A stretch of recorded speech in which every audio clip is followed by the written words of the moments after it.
Assalamualaikum warahmatullahi wabarakatuh. Waalaikumsalam. Waalaikumsalam. Gimana kabarnya anak-anak? Alhamdulillah.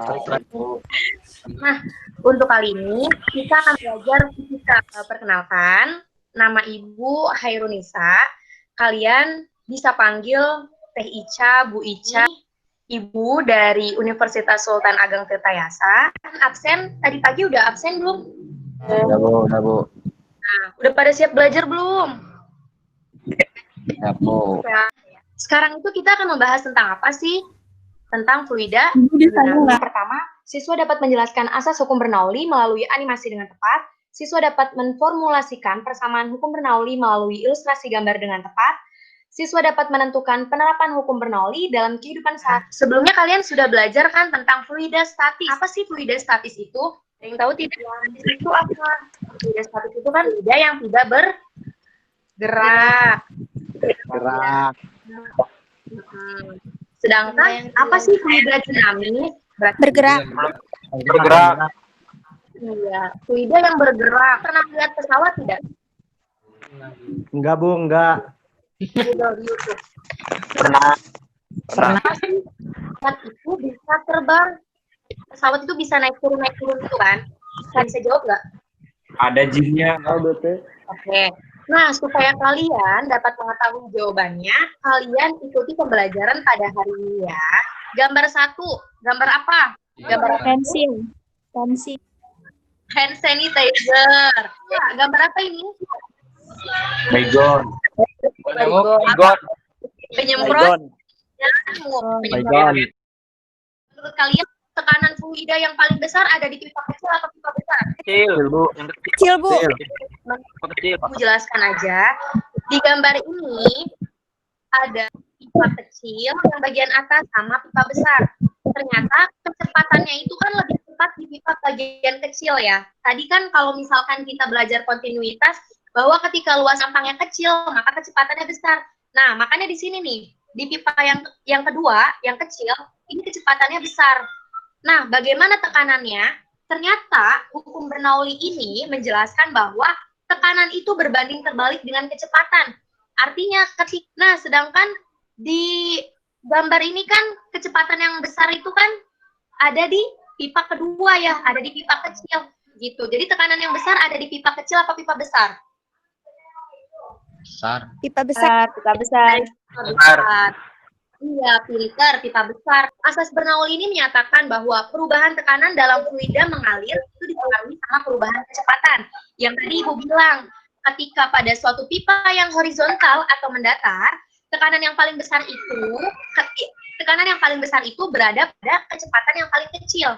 Sedangkan tekanan yang paling kecil itu ada pada kecepatan yang paling besar. Selanjutnya, di situ pipa 1 itu kan lebih besar ya dibanding pipa 2.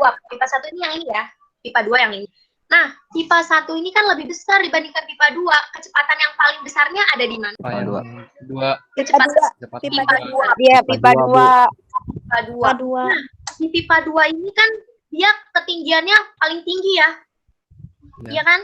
Jadi di sini kan kalau ketinggian itu hubungannya dengan energi potensial. Sehingga di pipa 2 energi potensial tertinggi. Wah, ternyata kecepatannya yang paling gede dibandingkan pipa 1. Wah, ternyata kecepatannya itu hubungannya dengan energi kinetik. Energi kinetik terbesar ada di pipa 2, gitu kan. Nah, energi mekanik itu kan penjumlahan antara energi kinetik dengan energi potensial. Berarti energi mekanik terbesar kan ada di pipa 2.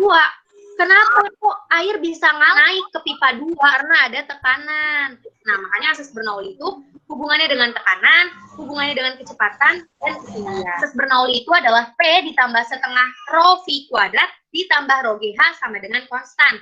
P ini kan tekanan, artinya persamaan asas Bernoulli ini menyatakan bahwa jumlah dari tekanan ditambah energi kinetik. Nah, setengah rho V kuadrat ini sebenarnya energi kinetik. Hanya saja energi kinetiknya per volume gitu. Ditambah rho GH ini energi potensial. Energi potensialnya per volume. Seperti itu, persatuan volume. Nah, ini jumlahnya konstan. Dirumuskan bahwa P1 ditambah setengah rho V1 kuadrat ditambah rho GH1 sama dengan P2 ditambah setengah rho V2 kuadrat ditambah rho GH2. P Sebenarnya aplikasi hukum Bernoulli ini ada banyak ya.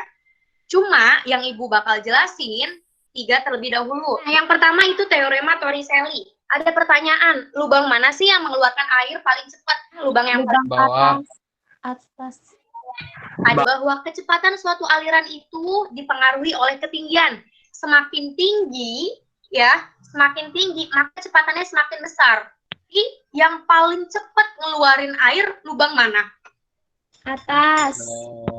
Atas. Teorema Torricelli ini menyatakan bahwa kecepatan semburan air melalui suatu lubang yang berjarak H dari ketinggian air itu sama dengan kecepatan bebas dari ketinggian tersebut.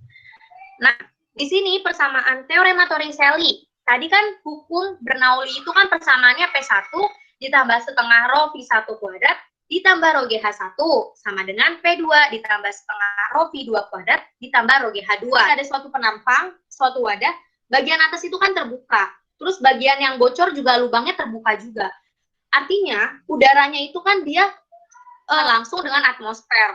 Makanya di sini P1 itu diganti dengan P0. Artinya di sini tekanan atmosfer. P2 bagian lubang itu diganti P0. Ini kan kecepatan ya. Kenapa sih Bu kok ini 0? Karena di sini kecepatan awal itu 0. Sini luas penampang si lubang itu lebih kecil dibandingkan wadah. Makanya di sini kecepatannya bisa kita abaikan. Jadi P0 ditambah 0 ditambah rho GH1 sama dengan ini P0 rho V2 kuadrat ditambah rho GH2. Sekarang P0 ya. Nah, di sini punya rho G, di sini juga punya rho G. Makanya di sini kita distribusiin rho G dikali, di sini kan yang H1 min H2 ya, teman-teman. Soalnya ini salah. H1 min H2 sama dengan setengah rho V2 kuadrat. Berarti untuk mencari V2 kuadrat itu sama dengan 2GH. Selanjutnya, aplikasi yang kedua penyemprot parfum. Di sini kalian ini menggunakan hukum Bernoulli. Penyemprot parfum, kalian menekan tombol mananya sih di parfum? Atas. Bagian menekan tombol bagian atas ya. Nah, itu kan ada udara di bagian selang-selang itu kan ada udara. Udara dipaksa keluar gitu. Udara itu naik ke atas dan menghasilkan semburan-semburan halus. Nah, ternyata di bagian atas ini kecepatannya besar. Karena apa? Kecepatannya besar itu karena tekanan di sini itu kecil. Sedangkan di sini tekanannya kecil, sedangkan kecepatannya besar. Nah, kalau dorong, si cairan parfum ini naik ke atas.